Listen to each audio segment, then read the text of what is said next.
இல்லை ஐயா வாங்க கூட்டி அனுகிரகமாக வந்து உட்காந்துருக்கிறேன். இரண்டா ஐயா உனக்கு குழப்பம் பலதோட குழப்பத்தை வச்சுட்டு நிற்கடா ஐயா. நினைச்ச காரியமெல்லாம் தெளி கொடுட்ட ஐயா.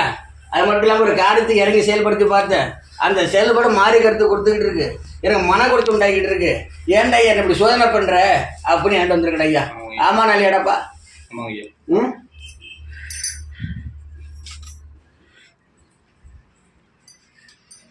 அது மட்டும் இல்லாமல் ஒரு பொன்னால் பிரச்சனை போக்குவரத்து செயல்பாடு வந்து மடங்கி போய் நின்றுச்சு. புரியுதா? வந்து நின்று போய் நின்றுச்சு. ஆனால் இருந்தாலும் இன்றைக்கி நான் எல்லாம் கரெக்டாக கொண்டு வந்தேன், எல்லாம் செஞ்சு வழிபாடு பண்ணிக்கிட்டு இருந்தேன். ஆனால் இன்றைக்கி நான் வந்துட்டு முடக்கத்தில் உண்டாக்குற மாதிரி நல்லா முடக்கப்பட்டு வச்சுருக்கிறாங்க. என்ன காரணம்? முடக்கம் உண்டாக்குற மாதிரி நான் முடக்கப்பட்டு வச்சுருக்கிறாங்க. என்ன காரணம்? இது விமர்சனம் ஆகுமா ஆகாதா? நான் செயல்படுத்த மாட்டேன். நம்பினவெல்லாம் எனக்கு கழுத்து இருக்கிறோம். நம்மனவெல்லாம் எனக்கு கழுத்து இருக்கிறோம். எந்த ஒரு செயல்பாடு செஞ்சாலும் எனக்கு வந்து முடமக்கமாக ஆகிக்கிட்டு இருக்கிறது இருக்குதா இல்லையாப்பா? ஆமாங்க ஐயா. முடமட்டமாக ஆகிட்டு இருக்கு. அது மட்டும் இல்லாமல் ஒரு செயல்பாடு வந்துட்டு பிள்ளைங்க வர்க்கம் போக்குவரத்து செயல்பாடு, கணவன் வழி போக்குவரத்து, துணை வழி போக்குவரத்து எல்லாத்திலும் பார்த்தா உனக்கு வந்து தாமசம் கட்ட மாற்றம் கொடுத்துக்கிட்டே இருக்கு. தாமசம் ஆகிட்டு மாற்றம் கொடுத்துக்கிட்டே இருக்கும். மூணு போடுறாங்க. இன்னைக்கு அது மட்டும் இல்லாமல் சாமி நினைச்ச காரியம் போக்குவரத்து செயல்பாடு சரிதான். ஆனால் இருந்தாலும் என் உள் மனசு ஒன்று தோணிக்கிட்டு இருக்கு. அது உண்மையா பொய்யா? இருக்குதா இல்லையா? என் கூட என்ன நம்பி கும்பிட்றேன், வழிபாடு பண்ணுறேன், எல்லாம் செய்கிறேன்.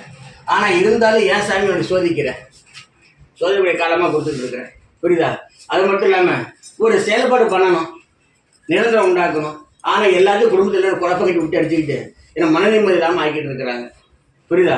ஒரு செயல்பாடு போக்குவரத்து செயல்பாடு எடுத்தாலும் இன்னைக்கு இல்லை நாளைக்கு அப்படி இப்படி மாற்றி அடுத்தது கொடுத்துட்டு இருக்கிறாங்க. என்ன நடக்குமா நடக்காதா?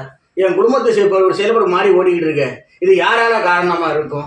எப்படி நடந்தது? அப்போ இடைப்பட்ட காலத்தோட நிகழ்வு நடந்துருச்சு. அது எப்படி காரணம் அப்படின்னு மனசு ஒரு குழப்பம் இருக்குங்கிறான். இருக்குதா இல்லையாப்பா? ஆமாங்க.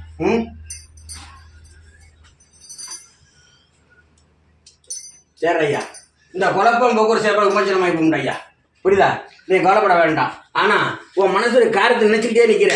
சொல்லாமா வேண்டாமல் இவர் சொல்லுவாரா சொல்ல மாட்டாரு? சொல்கிறேன் ஐயா. அம்மா வழியில் ஒரு இட பிரச்சனை ஐயா. அது ரொம்ப நாளாக அடிச்சுட்டு போயிட்டே இருக்கு. என்னைக்கு தேர்வு வரும்? ஒரு பொண்ணால் பிரச்சனை கூடி வந்த இடம். புரியுதா? அதான் முன்னாடி சொல்கிறேன் நான். ஒரு பொண்ணால் தான் அந்த பிரச்சனை கூடி வந்தது. ஆனால் நீங்கள் அந்த பொண்ணு வந்துட்டு நீ இல்லை நாலுங்கிற ஒதுக்கி பண்ணிட்டான். ஆமாம். புரியுதா? ஒதுக்கி பண்ணிட்டு ஆனால் காசு வாங்கி எல்லாம் செயல்பாடு பண்ணி இன்றைக்கி ஸ்கேப்பை பற்றி கேட்டு வச்சு கூட்டி வச்சு நம்பரை பற்றி ஒன்று அசிங்கப்படுத்திவிட்டு இன்றைக்கி வந்துட்டு இடம் என் பேரில் இருக்குது, நீனடா ஆள் இருக்குது அப்படிங்கிற மாதிரி இன்றைக்கி வந்து கூட்டத்தை கூட்டி உன்னை போனதான் ஏழம் பேசிக்கிட்டு உன்னை ஏச்சிக்கிட்டு வச்சுக்கிட்டு இருக்காங்க. ஆமாம் இல்லையாப்பா? ஆமாங்க ஐயா. கேட்றா.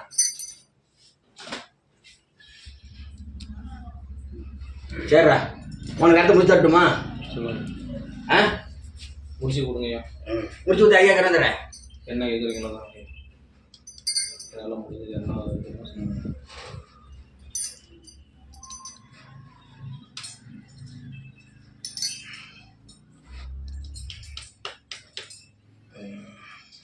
சரிடா, உன் காரியத்தை நான் செஞ்சு பண்ணி தரேன்.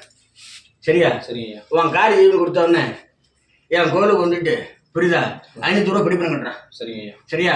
உன் காரியத்தை விட்டு முடிச்சிடணும்.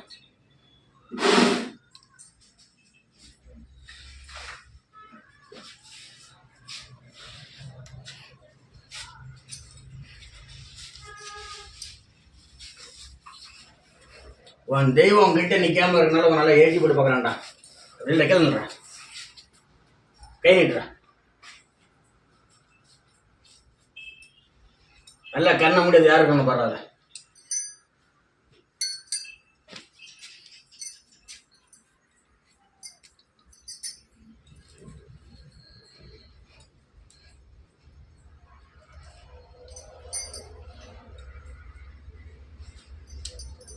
நிற்கிறானா அவன் சாமி? வந்து நிற்கிதா? கூட அவன் கை வெட்டிக்கமா கூட அவ்வளோ